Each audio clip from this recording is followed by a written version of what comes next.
안녕하세요. 네이버 클라우드 AI CS 테크 리더 박배성입니다. 저희가 하는 일은 이제 기본적으로 네이버에서 API 서비스, 특히 LLM API 서비스 최적화 부분을 하고 있고요. 이거 있어서 사실 뭘 설명드릴까 하다가 뭐 소프트웨어 스택이나 이런 거보다는 기본적인 알고리즘이나 실제로 저희가 가격 측정이나 인퍼런스 비용을 어떻게 바라보는지, 그리고 타사들도 실제로 API 서비스를 하고 있잖아요.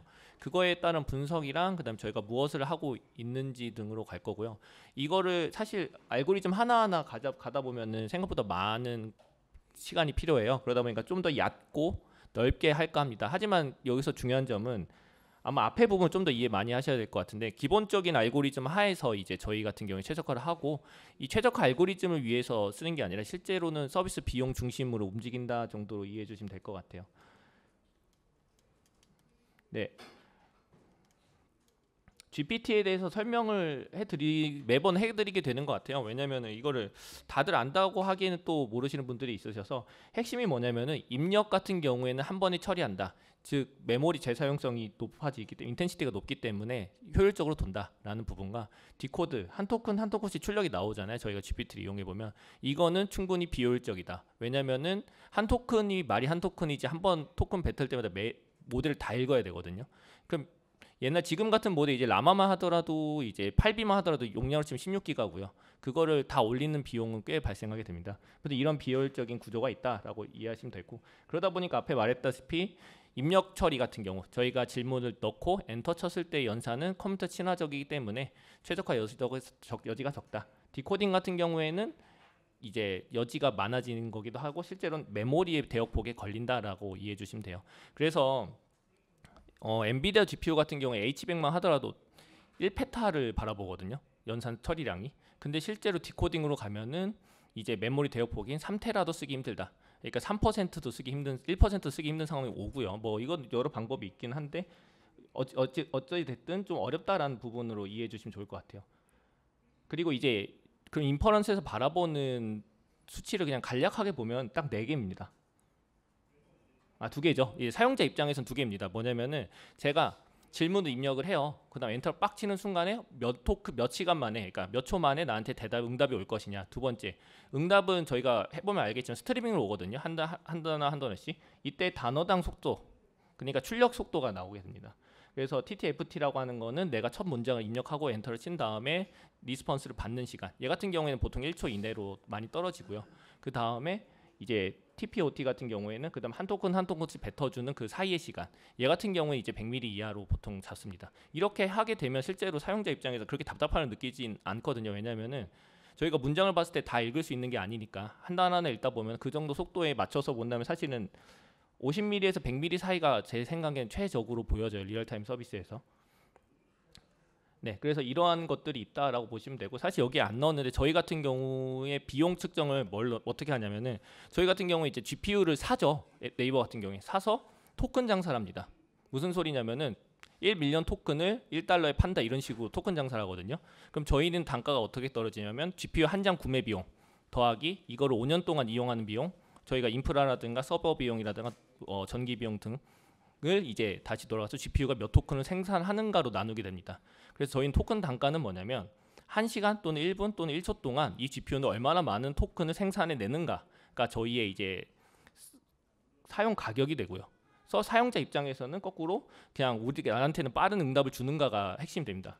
그래서 이 다음 그래프가 나오게 되는데, 이게 뭐냐면은 일단은 TTFT는 뺐습니다. 왜냐하면 TTFT 같은 경우에는 사실 느려도 2초고요. 빠르면 1초 이내거든요. 어차피 큰 의미가 없습니다. 다만 출력을 보게 되면 출력 같은 경우에는 50ms씩 한다 하더라도 기본적으로 100토큰 이상 출력하기 때문에 5초 이상 걸립니다. 요즘 더 길어지는 추세고요. 그러다 보니까 사실 사용자 서비스 측면에서는 출력 레이턴시가 매우 중요하고, 이건 출력 레이턴시를 의미하는 겁니다. 여기서 뭐 나오냐?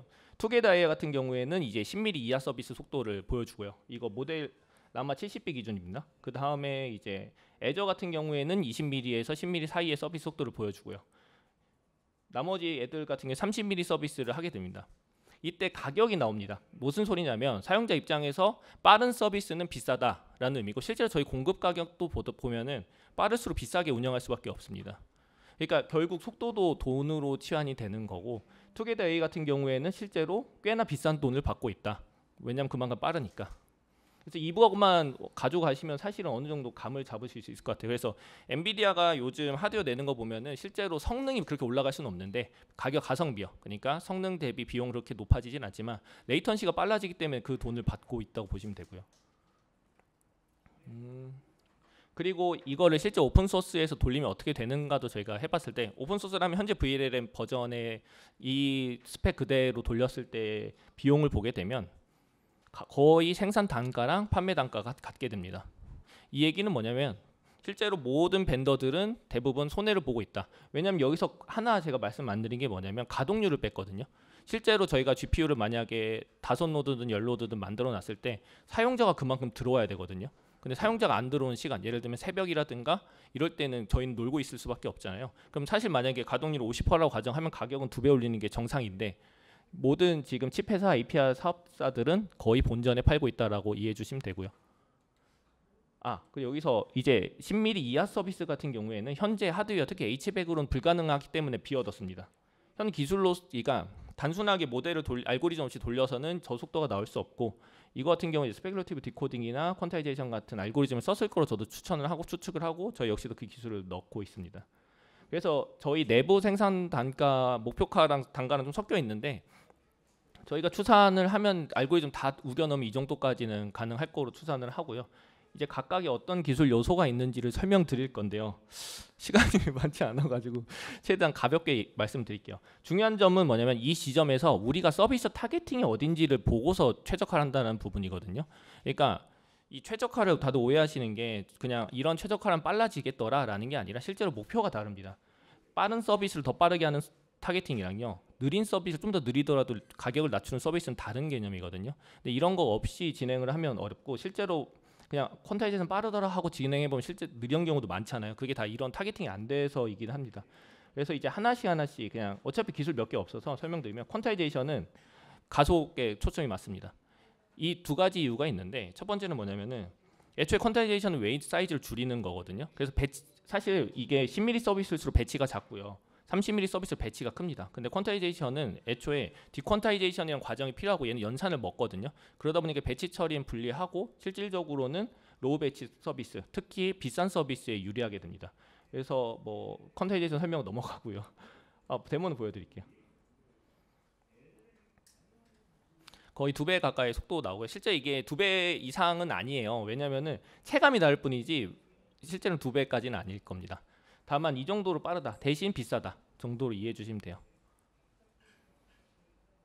그래서 이러한 경우는 이제 문제가 되는 게 뭐냐면은 하드웨어 자체가 퀀타이제이션 친화적이지 않아요. 특히 엔비디아 하드웨어가. 그러다 보니까 배치 늘리는 건 분명히 한계가 있고 이론상 퀀타이제이션 예를 들면 16빛에서 4빛으로 내쳤을 때는 이론상 4배지만 실제 측정하면 보통 2배에서 2.5배 자리에 2.5배까지 되거든요. 이 법칙은 계속 유지될 거라서 더 퀀타이제이션 것도 의미가 없고 이게 얘 한계치고 두 번째가 얘 단가는 더 싸질 수가 없게 됩니다. 배치 처리를 못하기 때문에. 그리고 H백이나 이제 B 시리즈로 가면 더 심각해질 거고 이 경향은. 네, 그다음 스페큘러티브 디코딩. 시간 좀 빠르게 갈게요. 네, 스페큘러티브 디코딩 같은 경우에는 알고리즘 측 최적화 기법이기 때문에 조금 더 넓습니다. 적용의 범위가. 왜냐하면 얘가 좀 워낙 유연해가지고. 그래서 얘 같은 경우에는 뭐냐면은 앞에 말씀드렸다시피 재사용성, 그러니까 인텐시티가 높지 않은 이거 뭐라고 설명하지? 연산이 효율적이다? 효율적이지 않아요. 기본적으로 디코딩 연산이. 그러면은 무슨 소리냐면은 대부분의 GPU는 디코딩 연산 동안 코어가 놀게 됩니다. 코어의 한 20% 쓰지 못해요. 그러다 보니까 그걸 막기 위해서 작은 모델을 활용해서 미리 얘가 무슨 대답을 예측할 거다라는 걸 예측을 해서 한꺼번에 밀어 넣습니다. 토큰들을. 그렇게 되면 연산 인텐시티가 높아지기 때문에 한 번에 더 유틸라이제이션 높일 수 있게 되거든요. 그러니까 거꾸로 얘는 뭐냐면 GPU가 놀고 있으니까 이거 어거지를 밀어 넣자. 작은 모델을 써서 라는 개념이 되고요. 여기서 이제 중요한 포인트는 작은 모델이 틀리게 대답할 수 있잖아요. 뒤에 넣었나? 네, 뒤에 더 설명할게요. 일단 작은 모델이 틀릴 수가 있기 때문에 그거 같은 경우에 큰 모델에서 확률을 보고서 실제로 틀렸는지 안 틀렸는지 맞춰주고 분포가 같게 출력하는 걸 목적으로 합니다. 기본적으로. 이게 무슨 뜻이냐면 실제 GPT 같은 경우에 랜덤 샘플링을 하기 때문에 똑같은 질문에 다양한 응답을 할 수 있어요. 예를 들면은 오늘 날씨를 물어봤을 때 뭐 맑아요랑 해가 떴어요를 막 비율별로 막 100번 중에 70번은 앞에 걸 쓰고 30번 뒤에 걸 쓴단 말이죠. 그럼 이 경우에도 그 분포를 맞춰줘야 됩니다. 그래서 이런 다양한 샘플링 기법을 넣어가지고 실제 출력과 동일하게 수학적으로 그래 실제로 출력적으로 이것까지 보장을 해줘야 된다는 의미고요. 그걸 할 수 있으면 얘는 이제 알고리즘적으로는 특정한 상황이 유리한 상황이 됩니다. 그래서 이게 얼마나 어떻게 빨라지는 구조인지를 설명드리자면은 기존 방식 같은 경우에는 만약에 20ms씩 한 토큰씩 출력한다 가정을 했을 때 네 토큰 출력하면은 80ms가 나오죠. 근데 만약에 얘를 스페큘러티브 디코딩을 한다면 5mm씩 4스텝해서 25ms 그 다음에 이제 한 스텝으로 그냥 한 방에 처리하면 되거든요, 모델이. 이랬을 때 이제 45ms로 한 2배 가까이 성능 향상이 있습니다. 그럼 여기에서 뭐 깊게 가면 이제 엑셈네이처라에서 작은 모델을 맞출 확률도 곱해줘야 되고, 그리고 실제로 작은 모델이 저 레이턴시가 나오는지도 봐야 되고, 모델별로 성능이 있어 깊어지는데 뺐습니다. 데모도 같이 보시죠. 아까보다 조금 느릴 겁니다.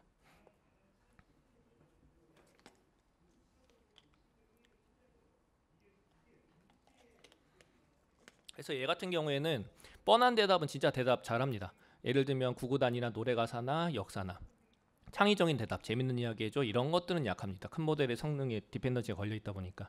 그래서 얘는 응용의 범위는 넓은데 알아야 되는 것도 굉장히 많아집니다. 왜냐하면 활용 자체는 사실은 작은 모델을 껐다 켰다 하면서 하기 때문에 그냥 바로 적용이 가능해요. 퀀타이제이션 같은 경우에는 사실 로스가 발생하거든요.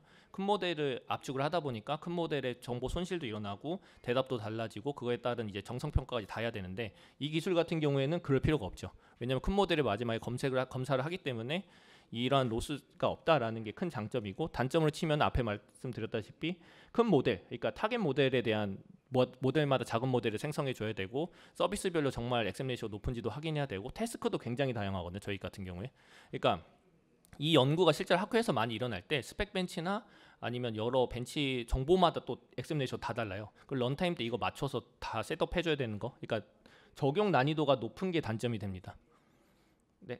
그래서 여기서 이제 젠슨왕이 약을 팔 때 H100보다 이제 블랙웰이 훨씬 좋다라고, 한 40배 좋다라고 약을 팔았어요, GTC 때. 그때 이거 수치를 읽어 보셔야 되는데 여기 보면 MTP라는 게 들어가요. 이게 뭐냐, 스페큘러티브 디코딩을 이제 프리트레인 때부터 해서 만든 것 같은 거거든요. 근데 얘 엑셈 레이쇼를 굉장히 높게 잡았더라고요. 근데 저희가 아무 백날 해도 저 액큐리시가 안 나오거든요, 사실은. 그러니까 저렇게 약 팔고 이렇게 약 팔고 하면은 사실 MOE 스페큘러를 엮어갖고 H100의 40배를 얘기한 거지, 실제로는 하드웨어 차이만큼 안 나는 게 정상적이다라는 걸 말씀드리고 싶었어요. 근데 여기서 얘기하고 싶은 건 두 가지인데, MTP를 썼다, 두 번째 이런 수치를 한 번쯤 분석해보는 것도 재미가 있다 정도가 있어요. 그래서 MOE에 스페큘러티브 디코딩 넣으면 40배라는 수치가 나왔지만 실제로는 그냥 성능비처럼 성능비를 한 3배나 2배일 거다라고 저희는 추측합니다. 굉장히 촉박한데 네, 디스어그리티드 프리필입니다. 이것도 이제 젠슨왕이 많이 강조를 했죠. 이거는 사실은 이게 한 2년 전에 이거 논문 나오기 전도 저도 주장했던 바긴 했거든요. 왜냐하면 프리필이랑 디코딩 같은 경우에는 연산 특성이 다릅니다. 그래서 기존에 지금 현재 저희가 쓰고 있는 방법은 컨티뉴어스 배치라고 해서 뭐냐면은 이거 하나의 GPU라 가정하시면 돼요. 리퀘스트가 하나가 들어와요.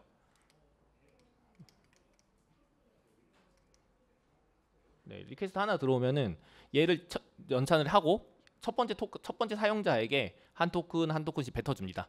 그러다 리퀘스트가 또 들어와요. 그럼 어떻게 하냐면 멈춥니다. 첫 번째 사용자도 멈추고 두 번째 사용자를 위해서 멈추고, 이제 이게 끝나면 첫 번째 사용자, 두 번째 사용자를 배치 처리를 하기 때문에 같이 뱉어줍니다. 세 번째 사용자가 들어와요. 그럼 다시 멈추고, 둘 다 멈춰 있습니다. 출력이 한 토큰씩 뱉습니다. 이게 기본적인 컨티뉴어스 배치 방법이고요. 얘의 단점이 뭐냐라고 하면 당연하게도 리퀘스트가 늘어나면 사용자 입장에서는 출력이 중간중간 많이 멈출 거니까 불리하다. 그 빈도를 따져봐야 되는데, 만약에 출력이 100토큰이라 가정했을 때 리퀘스트가 만약에 100개나 들어온다 가정하면은 실제로는 거의 내 한 토큰 뱉으면 멈출 테니까 굉장한 성능 하락을 보이게 됩니다. 이때 스루풋은 큰 차이는 없는데 결론적으로 말씀드리면 이제 사용자 입장에서는 레이턴시가 느려진다. 그래서 분리하자가 기본 핵심입니다. 프리필 머신이 따로 있고 디코드 머신이 따로 있다면 프리필 연산을 프리필 머신을 한 다음에 보내주고, 그 다음에 계속 출력하는 거죠. 리퀘스트 원 입장에서 출력 하다가 두 번째 리퀘스트 들어왔을 때 이제 다른 머신에서 이렇게 내리는 방식. 이렇게 되면 사용자 입장에서는 엔드 투 엔드가 짧아지고요. 실제 스루풋은 얘네가 얼마나 찾냐거든요. 스루풋도 그대로가 됩니다. 그래서 얘가 스루풋이 높아진다는 알고리즘이 아니에요. 얘는 사실 레이턴시를 줄이는 알고리즘인데 그게 그 말이긴 하거든요. 레이턴시를 줄였다는 얘기는 그 해당 레이턴시에서 더 가격을 싸게 했다는 소리니까. 그래서 이게 핵심이고 여기서 문제가 되는 건 사실 이 비율이 되게 중요합니다. 프리필 머신의 개수랑 디코드 머신의 개수를 어떻게 둘 거냐가 진짜 어려워지거든요. 왜 그러냐면은 사용 프리필의 연산량과 디코드 연산량인데 이거는 사용자마다 다르거든요. 그러면은 저희가 런타임 때 이거를 조절해주게 한다든가 이런 노력이 필요하고 그렇게 하더라도 비효율성은 발생할 수밖에 없어요. 왜냐하면 디코드가 놀거나 프리필 놀거나 이 방식은 생길 수밖에 없고요. 그리고 MOE로 가게 되면 더 어려워지는 게 뭐냐면 MOE는 디코드랑 프리필의 병렬 처리 구성이 달라지거든요. 그런 경우에 이제 딥식만 하더라도 디코딩 같은 경우에는 아마 EP를 18EP였나 18EP를 할 거고 그 다음에 프리필 같은 경우에는 파이프라이닝을 하거든요. 그러니까 이런 차이가 있어서 실제 얘를 응용하는 거는 더 대규모 시스템이 아니면 불가능할 거다. 다만 개념적으로는 그냥 이 두 개만 아시면 됩니다. 그래서 아 이런 거구나 하고 이 상태에서 만약 이 시나리오가 가능하겠구나 정도만 추측하시면 좋을 것 같아요. 저거 같은 경우에는 KV로 옮겨줘야 되거든요. 키밸류를. 그러다 보니까 이 젠슨왕이 이제 야심차게 우리는 이 정도의 노드를 한 렉에 우겨 넣어서 속도도 서로 통신도 빠르고 올톨도 되고 뭐도 되고 코어도 되고 이렇게 얘기를 했는데 얘는 사실 MOE용이고요. MOE가 아니면 사실 이 정도는 필요 없습니다. 아니면 대규모 학습엔 의미가 있을 수는 있는데 얘는 인퍼런스적 허구에 가깝다라는 생각을 합니다.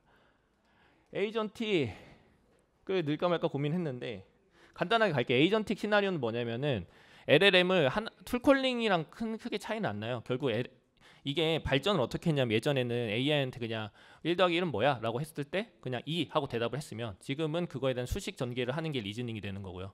그 리즈닝 다음 단계가 이제 에이전틱이 됩니다. 결국 얘한테 검색을 시키는 거죠. 검색을 시키든 뭐 저희로 치면은 저희 검색 API 연결해서 검색해보고 해당 데이터 빼온 다음에 지도 가서 지도에 다시 검색하고 이 과정을 반복하게 됩니다. 그래서 핵심만 보면 결국 이제 멀티턴이거든요. 무슨 소리냐면은 처음에 지도 데이터를 가져오고 출력을 해요. 해당 데이터를 이용해서 뭔가 데이터를 만들고 그것 채로 다시 입력이 넣고 출력을 뱉고 그것 채로 다시 입력이 넣고 출력을 뱉는 형태가 됩니다. 그러다 보니까 이거의 문제는 뭐냐면 여기 보면 이 삼각형의 이제 연산이 중복되는 이게 나와요. 그래서 여기 같은 경우 프리픽스 캐시가 더 중요해지고요. 프리픽스 캐시는 뭐냐면은 이전에 했던 캐싱 데이터를 저장해 놓는 겁니다. 그래서 무슨 소리냐면은 저희 같은 경우에는 네이버도 그렇고 아마 모든 회사 그럴 거예요. 욕을 하지 않는다, 뭐 인종차별하지 않는다 이런 프롬프트들이 앞에 잔뜩 박혀 있습니다. 얘 같은 경우에는 매번 GPT가 연산하기 어려우니까 연산을 미리 생략 저장해 놓고 캐시를 저장해 놓고 바로 이용하는 방향을 쓰고요. 이런 프롬프트 캐시에도 보통 쓰고 두 번째는 먼저 멀티턴. 내가 날씨 물어봐서 대답하고 뭐 하고 대답하고 뭐 하고 대답하고 이러면 앞에 부분이 겹쳤잖아요. 이 연산을 중복을 막아버리는 게 프리픽스 캐시입니다.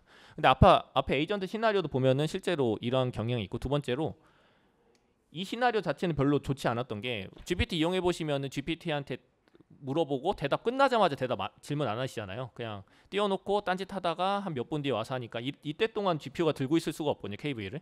그러니까 실제 시나리오에서는 사용자의 멀티턴을 하기 어려웠으나 에이전트 시나리오 같은 경우에는 부스팅이 일어나거든요. 딱 리퀘스트 던지면 사실 이 한 묶음이 한 리퀘스트가 됩니다. 이 모든 에이전트 시나리오 자체는.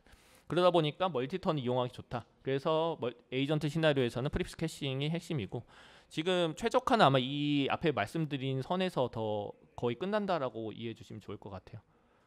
네, 엄청 급하게 갔는데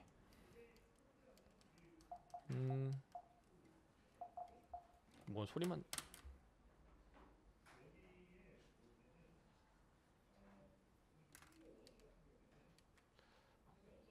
제가 네, 딱 시간 맞췄네요. 질문 하나만 딱 받고 끝내면 될 것 같습니다.